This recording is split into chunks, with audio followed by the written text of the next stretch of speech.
Developed hotels, a lot of stuff happening, or you could keep it to town, and that is why you don't see a lot of building, as we see Filipe.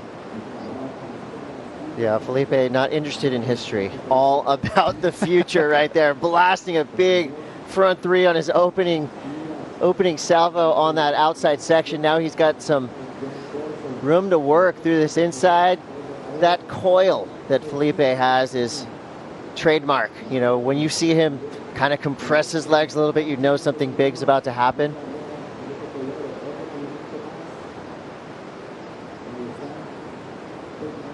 It's Filipe Toledo now on the board with 32 minutes to go. You're watching round one action. Craft you want, and it will go well, just because, of course, of the beauty of this spot. Is Jeremy Flores now. And that right there is a signature Jeremy Flores maneuver. That was so inverted cool. Grab rail reverse under the lip. Has been called a club sandwich. But wow, that was something that you see mostly on the end section of these waves. But J-Flow does it from the get-go. And Jeremy Flores making news yesterday, a huge announcement after 15 years on the championship tour. I'm not going to say the R word because he's not saying the R word. He's not calling it a retirement. He's calling it moving on to the next chapter.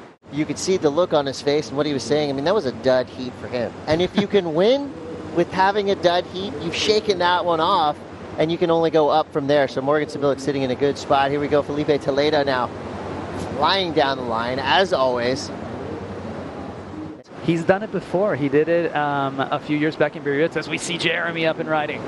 Yeah, Jeremy is going to do everything he can do to not have his next step party spoiled. Yeah, this is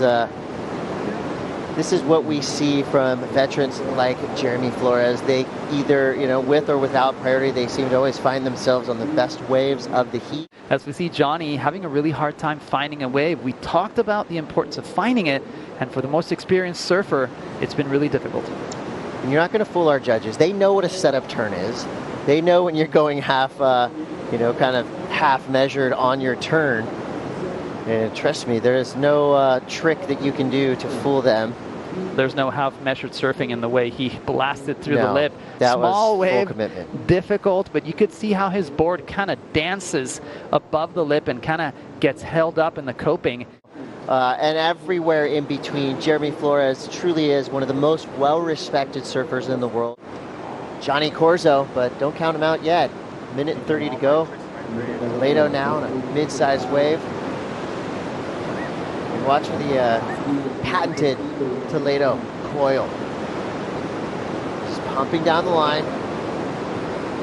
Well, we didn't get a chance to see it on that wave. It was all work right there, reacting to every section coming at him. You actually have to be reactionary, like you were saying. You have to react and be intuitive, as we see Filipe.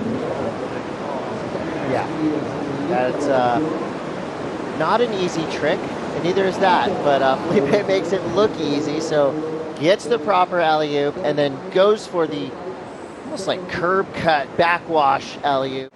Cruising to victory on the strength of a 6.83 and a 6.63 unofficially for now, but Toledo and Jeremy Flores will move through. jhony Corzo will go into that second round, which is an elimination round. So big implications there for our local